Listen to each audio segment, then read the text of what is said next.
Look, I'm just asking you to move along quietly. We have reports of a disturbance. I'm on my own property, officer. I'm not disturbing anyone. Step back. I need you to step back now. Maya Johnson felt the stare before she heard the voice. The sun was dropping behind the maple trees when the woman across the street stopped walking and turned fully toward her. Maya sat on the front steps, notebook balanced on her knee, pen still warm from moving too fast. The neighborhood was quiet in that brittle way. Sprinklers ticking, a lawnmower dying somewhere far off. "Do you belong here?" The words snapped through the air. Maya looked up. The woman was already holding her phone out, red light blinking, lips pressed in like she'd been waiting for this moment all day. Maya's pulse jumped. She'd worn this hoodie on purpose. Neutral, invisible. It never worked. "Yes," Maya said, "I'm visiting family." The woman smiled, small and cold. "Uh-huh, because we've had problems." Maya noticed how the woman angled the camera, how she stepped closer without asking. Across the street, a man paused behind his blinds. No one came outside. "I'm not doing anything," Maya said, her voice steady even as her hands tightened around the notebook. "I'm just writing." The woman laughed. "Figures." A police siren wailed somewhere nearby, distant but close enough to make Maya's chest tighten. She thought of all the headlines that started exactly like this. She thought of the book deal email sitting unopened on her phone. The woman leaned in, lowering her voice as if sharing a secret. "You people always think the rules don't apply." The phone kept recording. Maya stood, and across the street, the woman said loudly now, "I'm calling this in."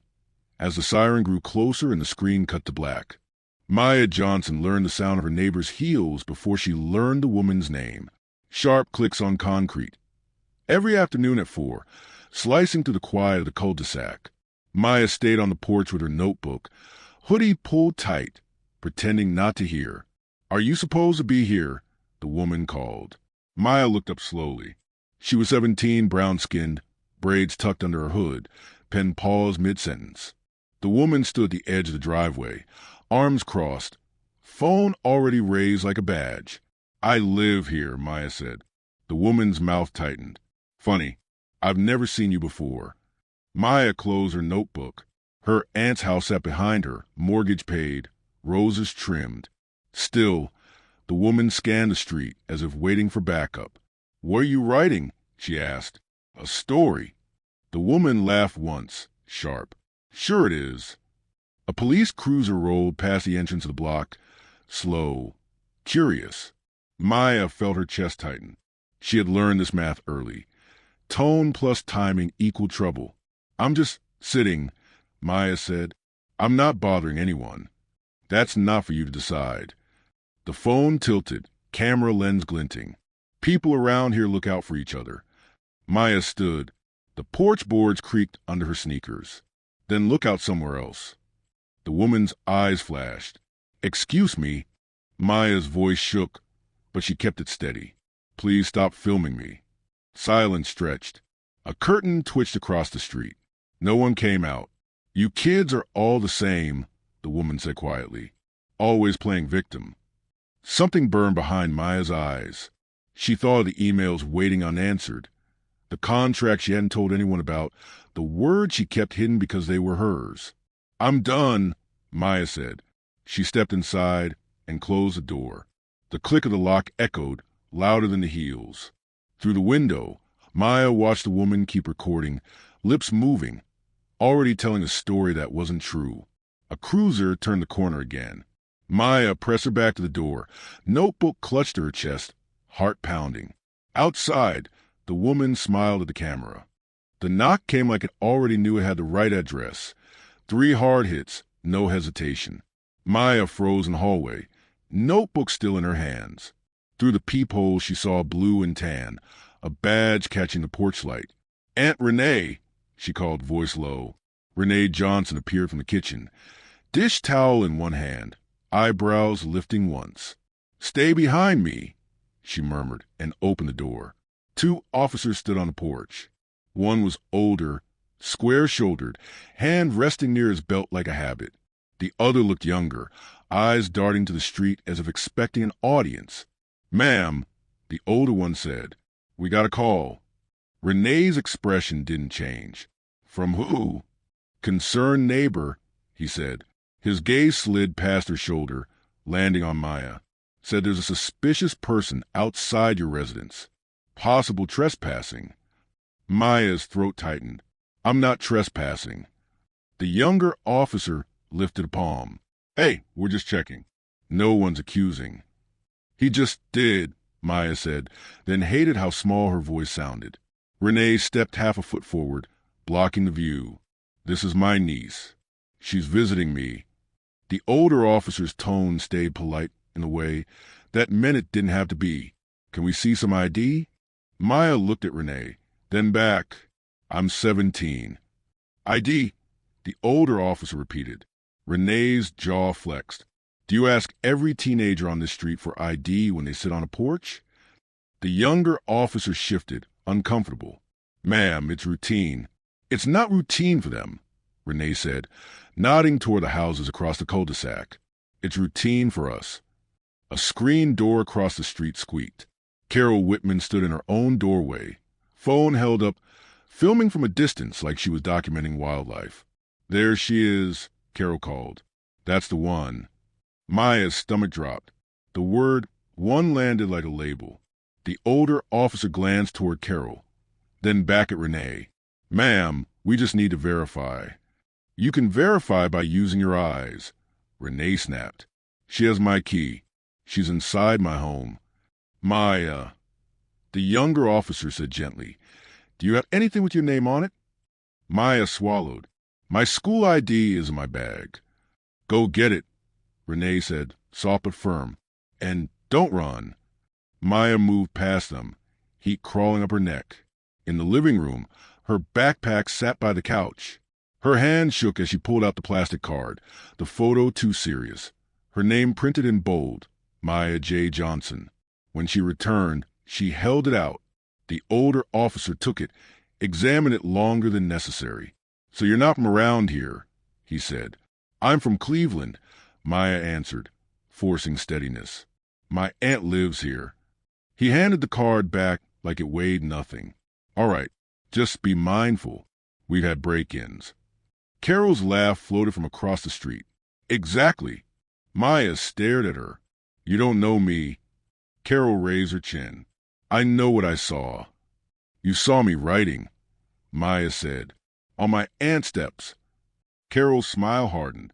"People record what matters." Renee's voice cut through, razor clean. "Stop filming my child." Carol's phone didn't lower. "It's a public street." The younger officer cleared his throat. "Ma'am," he called to Carol, "you can go inside. We've handled it." Carol's eyes flicked to the older officer, seeking confirmation. He didn't tell her to stop. He just turned back to Renee. "No further issue," he said. "But if the neighbor feels unsafe, she'll call again." Renee laughed without humor. "So she gets to press a button and summon you whenever she wants?" The older officer's face stayed blank. "That's not what I said." "It's what you meant," Renee replied. Maya's fingers dug into the edge of her notebook, paper biting her skin. She wanted to speak, wanted to say her name shouldn't require proof, but her tongue felt glued down by the memory of sirens. The younger officer looked at Maya for a second, something almost apologetic in his eyes. "Try not to let it get to you," he said quietly. "Some people are jumpy." Maya met his gaze. "Some people are protected." His mouth opened, then closed. "Have a good evening," he managed. They walked back to the cruiser. As the engine started, the older officer nodded once to Carol. Carol waved, smiling for her camera. The cruiser rolled away. Renee shut the door and leaned her forehead against it, exhaling through her teeth. "Lord," she whispered. Then she turned to Maya. "You okay?" Maya tried to answer and found her voice cracked. "They asked for ID." Renee reached out, cupped Maya's cheek. "Baby, they would have asked for your blood type if they could." Maya's eyes stung. "I didn't do anything."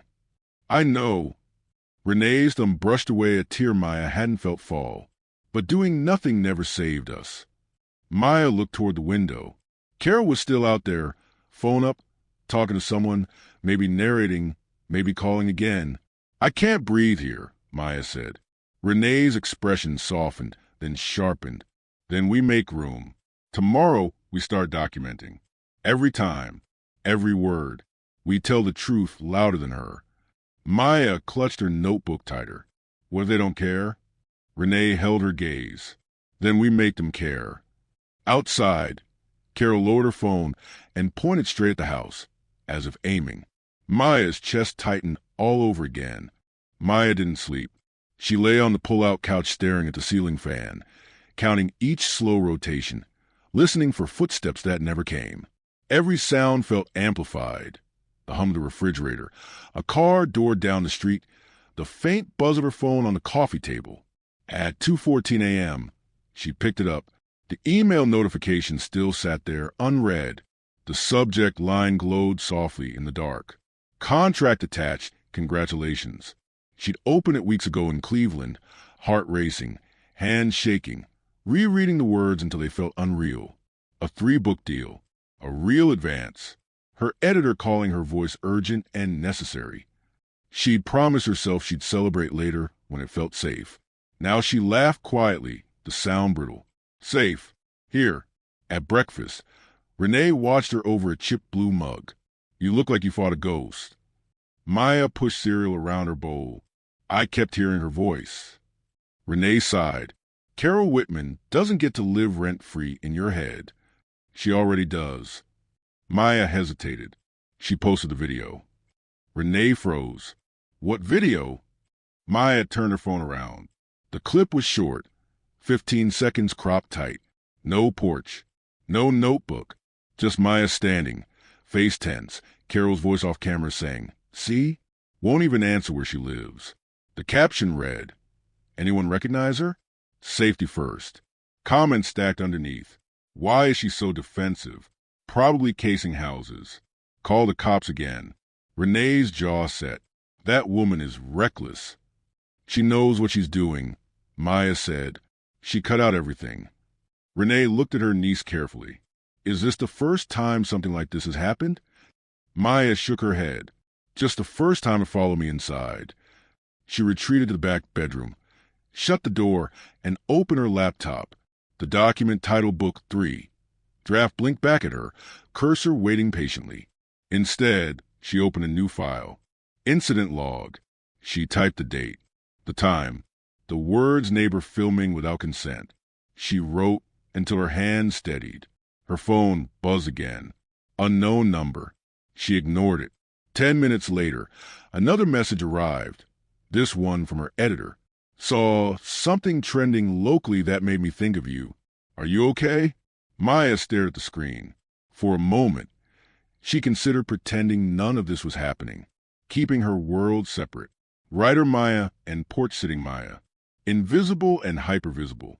Her fingers moved anyway. I'm not okay, she typed, but I think I need to write through it. The reply came fast. Then document everything. Save clips, names, dates. This is a story they don't see. At noon, Maya stepped outside again. The sun was brighter than she felt. Carol's car sat in the driveway across the street. The blinds twitched. Maya sat on the steps with her notebook. Carol emerged immediately. Oh, Carol said loudly, phone already raised. You're back. Maya didn't look up. Please stop recording me. Carol laughed. If you're not doing anything wrong, you shouldn't worry. Maya's pen paused. She looked up then, meeting Carol's eyes. You called the police on me. For a reason. What reason? Carol tilted her head. Instinct. Maya nodded slowly. So when something happens to me, that's instinct too? Carol's smile flickered. Don't be dramatic. A man from 2 houses down stepped onto his lawn, pretending to check his mail. He didn't say anything. Neither did the woman across the street, watering her flowers. Maya stood. You don't know me. Carol lifted her phone higher. I know enough. Maya stepped closer, not into Carol's space, but into the frame. Then record this, she said, voice shaking but loud. My name is Maya Johnson. I am visiting my aunt. I am not a threat. Carol blinked, thrown off script. You don't get to control what I post. Maya nodded. No, but I get to tell the truth. She went back inside, heart hammering. From the window, she saw Carol lower the phone, frowning at the screen. Inside, Renee locked the door. You didn't have to do that. I did, Maya said. She sat at the table, opened her laptop, and finally opened the contract email again. Her name stared back at her, printed in black and white. Maya J. Johnson, published author. Outside, Carol posted another update. Inside, Maya began writing the version that couldn't be cropped. The flyer appeared on the mailbox like a warning label. Neighborhood watch meeting. Community safety discussion. Bold letters. Red underline. Carol Whitman's name at the bottom. Styled as coordinator. Maya stared at it for a long moment before pulling it free. The paper was thick, expensive, official-looking. The kind of thing people trusted without asking questions. Renee read it twice, jaw tightening.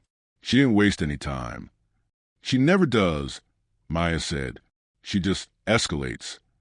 That evening, the cul-de-sac buzzed in a way it hadn't before. Lawn chairs appeared in driveways. Garage doors lifted like eyelids.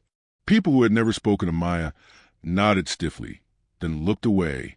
The meeting was held in Carol's garage. Maya stood at the edge of the driveway with Renee, notebook tucked under her arm. From inside the garage came the murmur of voices, the scrape of folding chairs. Carol stood at the front, wearing a pastel blouse and a smile that didn't reach her eyes. A whiteboard behind her read awareness equals safety. Thank you all for coming, Carol said. We've had concerns. Maya felt every head turn. Carol gestured vaguely. Unfamiliar individuals. Loitering. Recording behavior. Maya's chest tightened.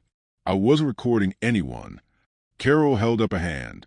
Let's keep this respectful. A man near the front nodded. My wife said she saw police last week. Yes, Carol said softly. Exactly. Renee stepped forward. The police came because you called them on my niece. Carol's smile sharpened. I called them because I felt unsafe. Because she was sitting, Renee replied. Writing. A woman in a tennis visor frowned. Writing what? Maya answered before Renee could. A story. Carol laughed lightly. That's what she said. Something rippled through the group. Quiet amusement. Skepticism dressed up as curiosity. We're just asking for transparency, Carol continued. If you belong here, there's nothing to hide.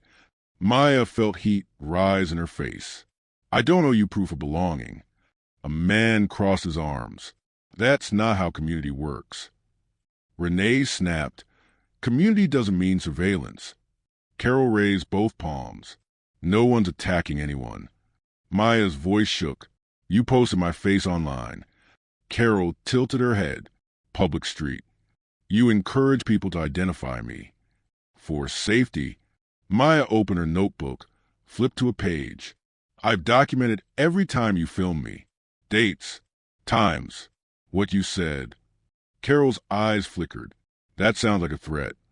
It's a record, Maya replied, because this isn't the first time someone decided I was a problem. Silence fell. Thick. Uncomfortable. A woman near the back spoke quietly. Maybe we should hear her out. Carol turned toward her, smile returning. Of course. We're open. That's what this is about. Maya swallowed. I'm 17. I'm staying with my aunt. I write. That's it. A man muttered. Still feels off. Renee rounded on him. Off to who? Carol stepped in smoothly. Let's not get emotional. Maya laughed once, bitter. You called the police on me. Carol's voice cooled. I followed protocol. Protocol for who? Maya asked. Because it didn't protect me. Carol's smile finally slipped. You're making this bigger than it needs to be. No, Maya said. You are. She closed her notebook. This meeting isn't about safety. It's about control. Carol straightened. I'm a homeowner. I have a responsibility. And I'm a person, Maya said. I have a right to exist without being monitored. Someone clapped. One person. Then another.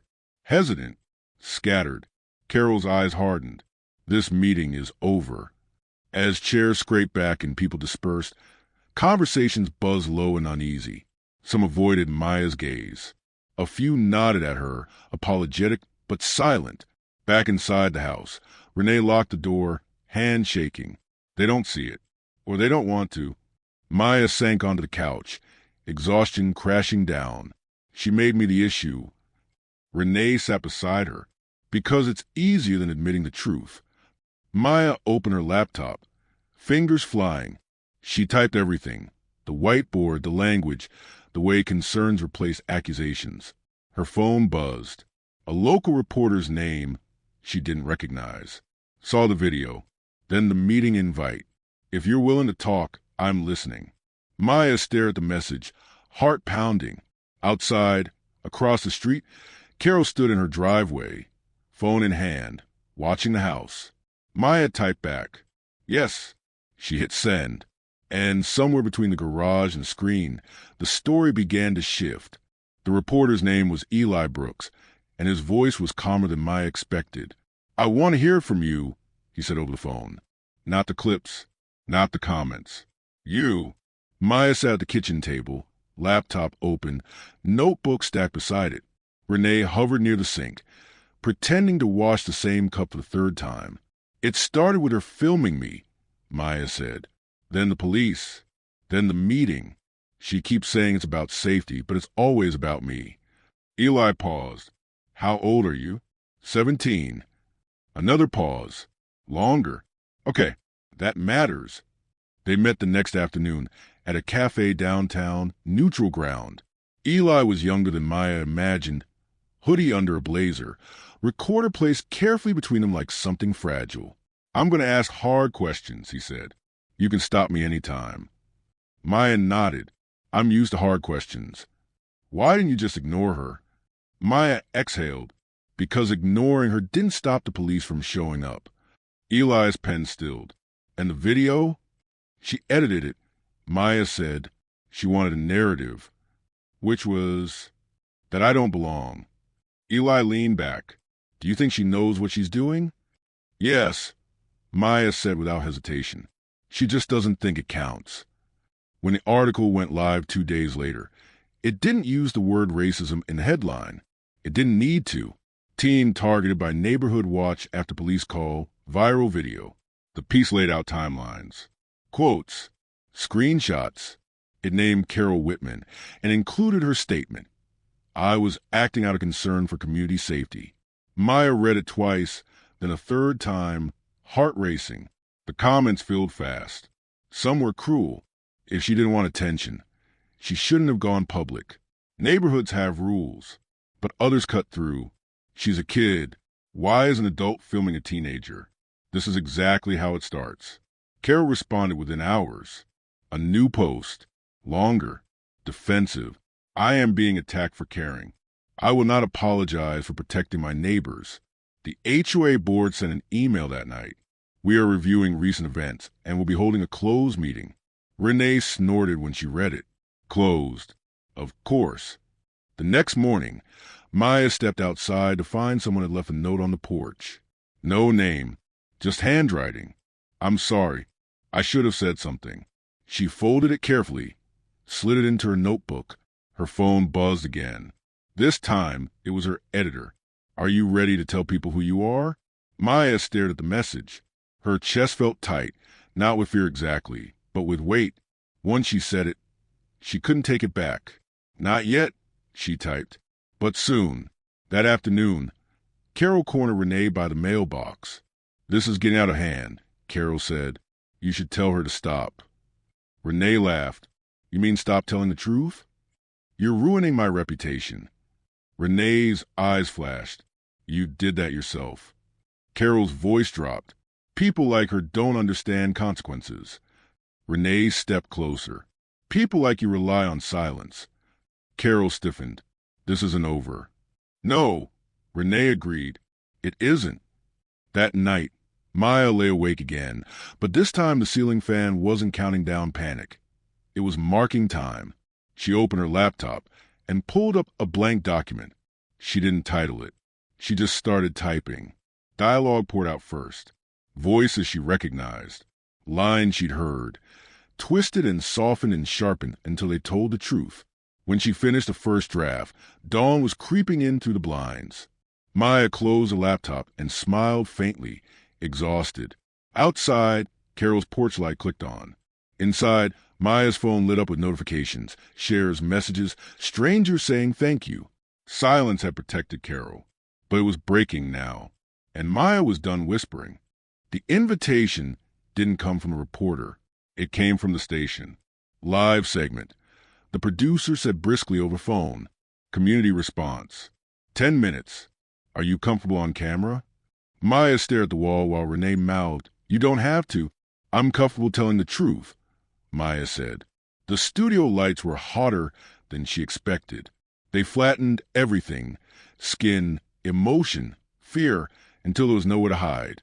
Maya sat across from the anchor, hands folded tightly in her lap. Microphone clipped to her collar. "We've been following your story," the anchor said, voice smooth. "Some say this is a misunderstanding that's been blown out of proportion." Maya inhaled. Misunderstandings don't involve police being called on teenagers for sitting on their own porch.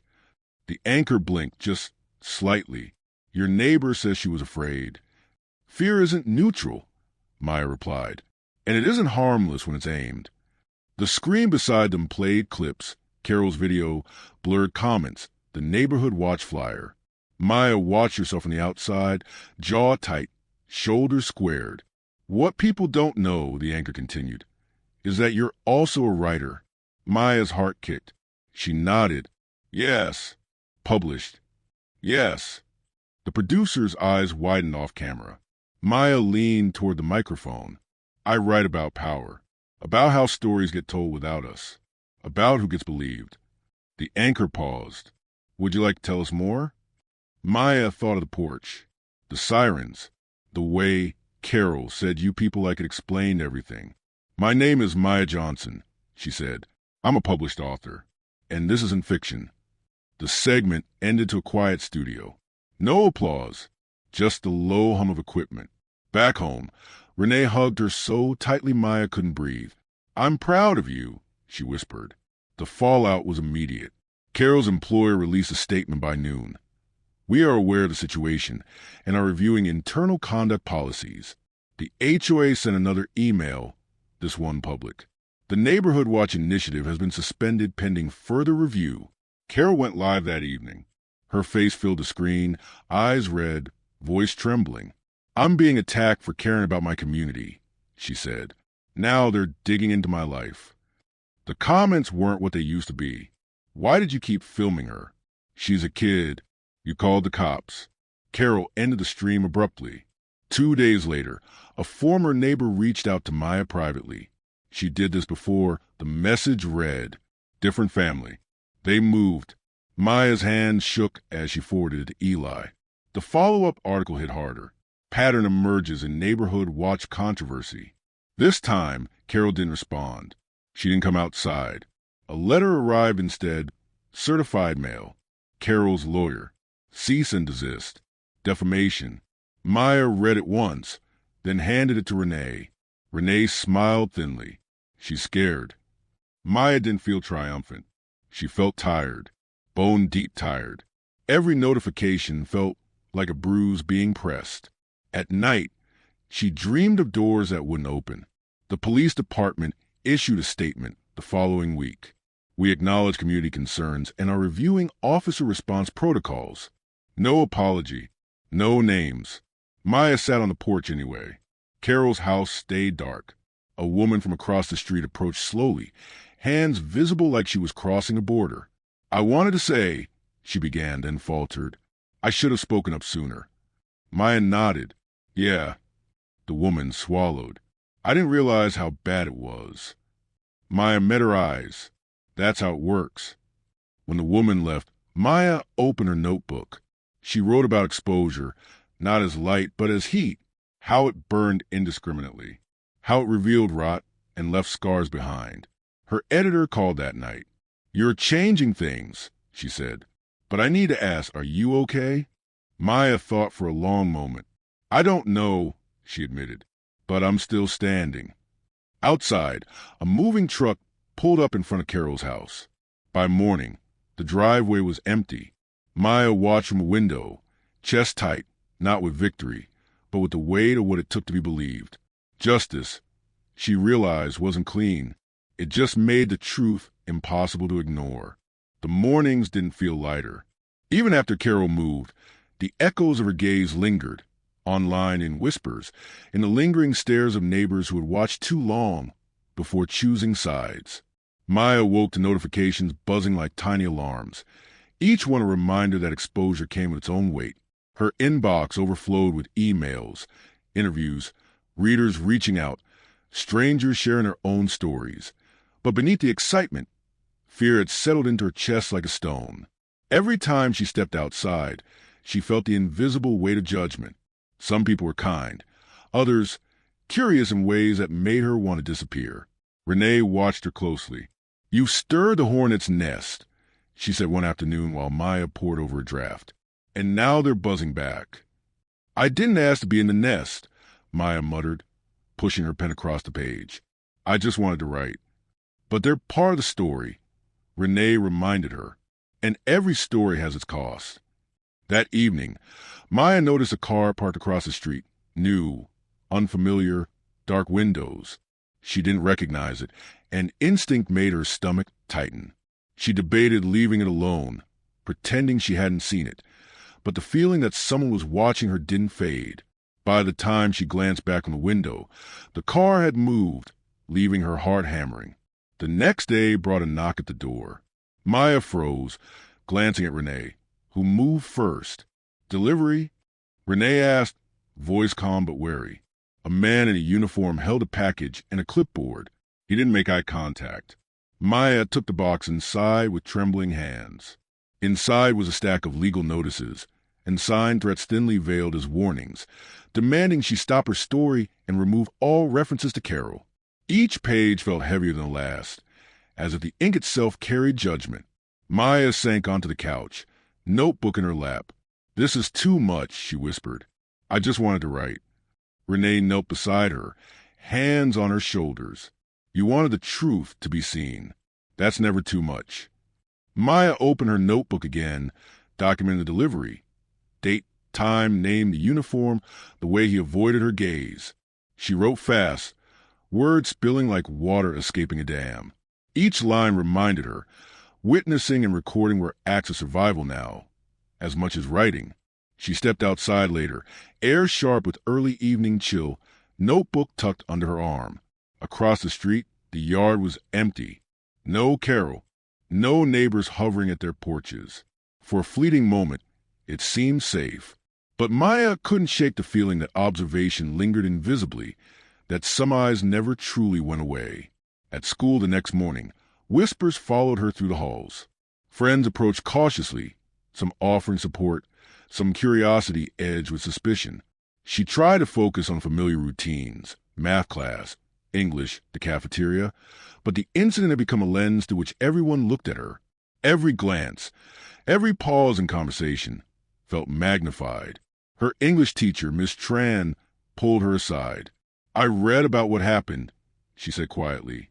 "You handled yourself with grace. But remember, it's okay to feel anger, fear, or exhaustion." "I do," Maya admitted. "All of it." Ms. Tran nodded.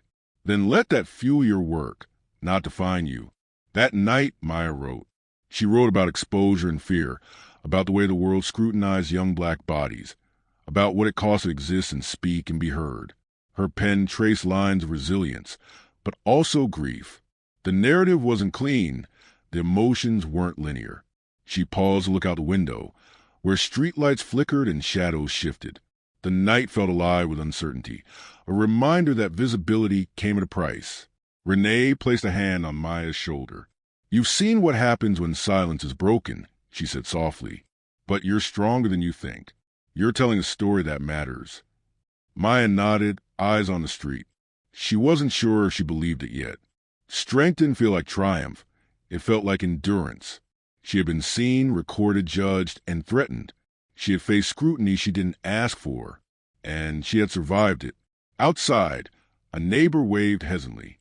Maya returned the gesture, small but deliberate. Some eyes were kind.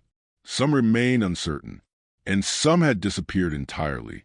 The weight of being seen would linger, but for the first time in days, Maya felt a quiet resolve. She had survived scrutiny, exposure, and fear.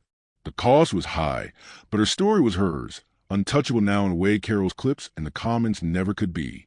She would continue to write, to bear witness, and to exist fully, because that was the real victory. And somewhere deep inside, she understood being seen was not weakness. It was proof of life, proof of presence, and proof that silence could be broken. The letters arrived first. Certified, thick, each envelope stamped with Carol Whitman's lawyer's firm. Demands to remove posts, apologize publicly, retract statements. Threats disguised as legal language. Maya stared at them, one by one, her chest tight, pen poised over her notebook. She documented every detail. Date, time, delivery, the lawyer's name, the language used. Each line was evidence, each notation a reminder. Truth had weight, and weight carried responsibility. By the next morning, Carol's online presence began to unravel. Former neighbors came forward anonymously, sharing stories of similar harassment patterns. Screenshots circulated, revealing selective editing and persistent intimidation. Comments shifted. Where once there had been support for Carol's community safety, the narrative now exposed calculated fear-mongering. The HOA issued a public statement, finally acknowledging wrongdoing. After review of recent events, the Neighborhood Watch program is suspended indefinitely. We regret that our oversight allowed harassment to continue and commit to improving protocols. Maya read it aloud to Renee. It's official. Renee exhaled, rubbing her temples. Not perfect, but it's something. The police department followed with a review of officer conduct. Internal memos, previously confidential, were leaked, showing that the responding officers had treated Carol's complaint as automatically credible, despite clear signs of bias. Public scrutiny intensified. Editorials appeared in local papers, discussing systemic patterns of policing and microaggressions. Meanwhile, Carol's professional life began to crack. Her employer, worried about the negative press, suspended her pending internal investigation. Social media profiles vanished, then reappeared under strict privacy settings. Attempts to rebuild credibility met scrutiny from journalists, former neighbors, and even online community forums dissecting every action she'd taken. Maya watched it all from the safety of her aunt's porch. There was no gloating, no triumph, just a slow, satisfying unfolding of truth. Every calculated lie unraveling under its own weight. A letter from Carol's attorney arrived again, this time acknowledging that further legal action would be untenable after evidence surfaced from multiple sources. The language shifted from threat to concession. Maya's phone buzzed with an email from Eli Brooks, the reporter. Stories gaining traction nationally. Want to feature your authorship, your perspective, your resilience. Are you in? Maya paused. She thought about the nights of sleeplessness, the constant scrutiny, the invasive eyes, the whispers and the recorded moments. She thought of her notebook, the story she begun on the steps of her aunt's porch, and the narrative she crafted through fear and restraint. She typed back simply, yes. That evening, Renee and Maya walked the block together. The neighborhood felt quieter. Windows closed, doors locked, but the shadows of vigilance and fear had shifted.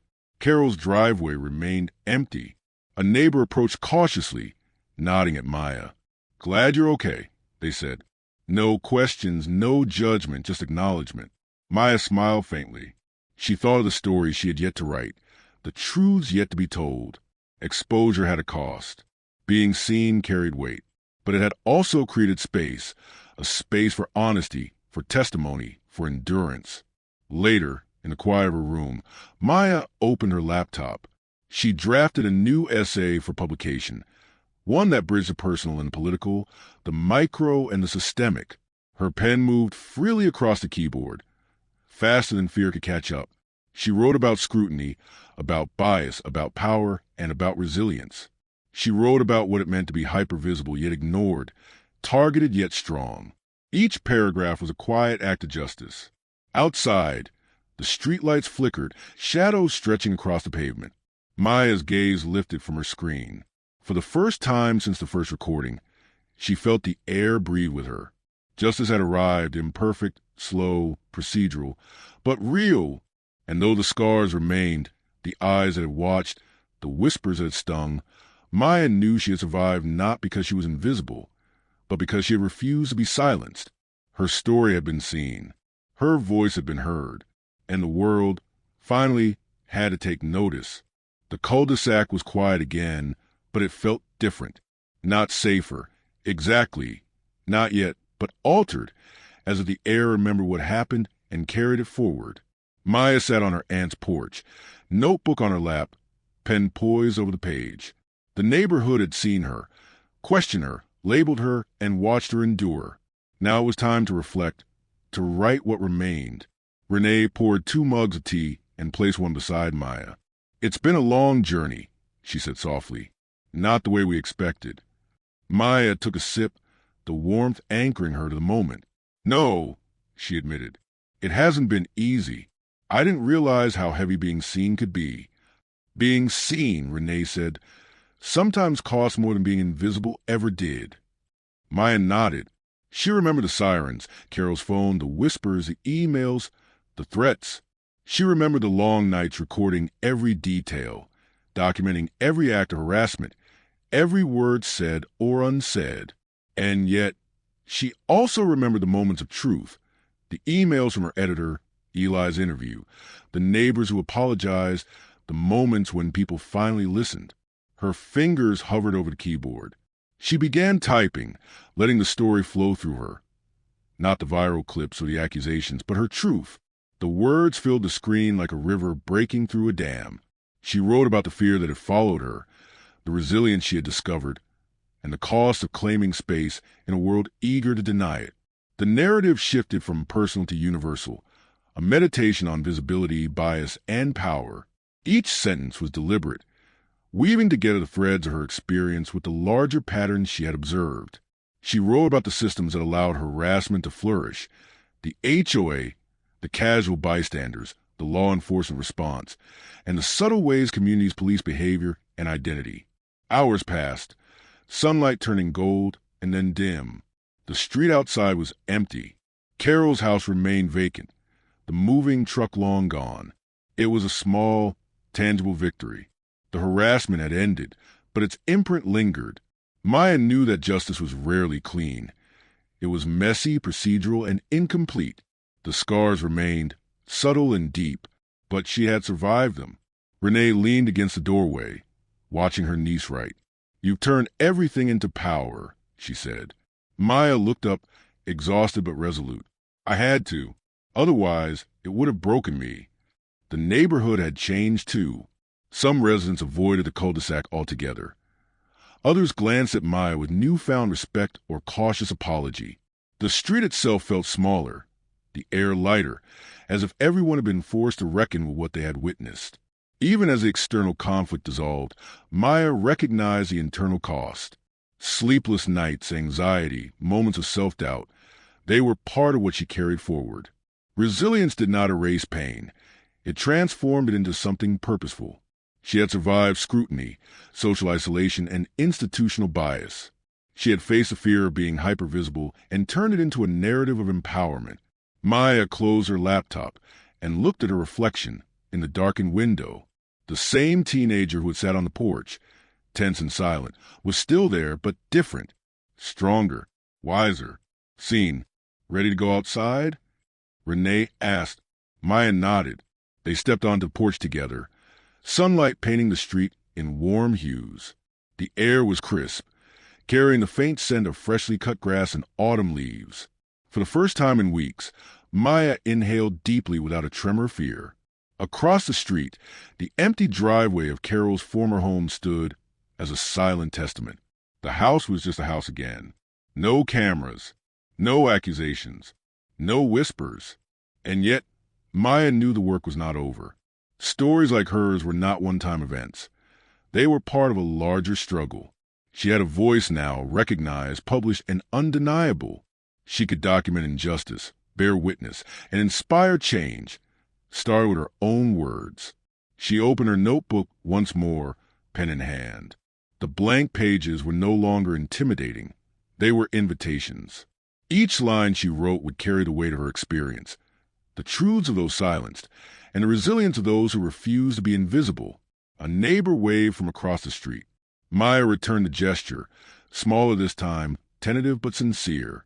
She realized some eyes would always watch, some would always judge, but the power to define herself belonged only to her. That night, Maya wrote until her lamp burned low. Her words carried a cadence of triumph tempered by grief, of clarity forged in tension. The story that had begun on a porch, under scrutiny, and amidst fear, now reached its full form, a testament to endurance, a record of injustice, and a declaration of presence. When she finally closed her notebook, Maya felt the weight lift slightly. Not gone, but manageable. She had survived. She had spoken. She had been seen. And what remained was hers to shape, to protect, and to share. The street was silent, the stars sharp above. Maya leaned back in her chair, letting the cool night air brush against her face. The cul-de-sac was quiet, yes, but the world outside was listening, and she was ready.